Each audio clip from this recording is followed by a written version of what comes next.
মুহতারাম হাজিরিন, এটা আমি নিজে যেই দর্শনটা, যেই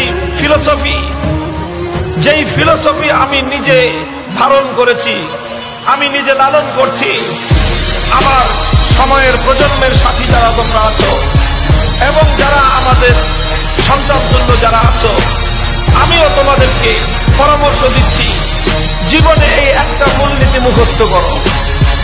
জীবনে একটা মূলনীতি মুখস্থ করো, যদি ও বাতিলের উপর থেকে নতি স্বীকার করতে না পারে, মরলে জাহান্নামে যাবে।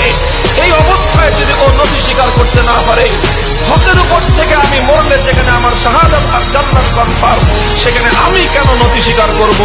আমি কেন পিছপা হব? আল্লাহ পাক রব্বুল আলামিন হকের উপর, সত্যের উপর আমাদেরকে এভাবে অটল আর অবিচল থাকবার তৌফিক দান করুন।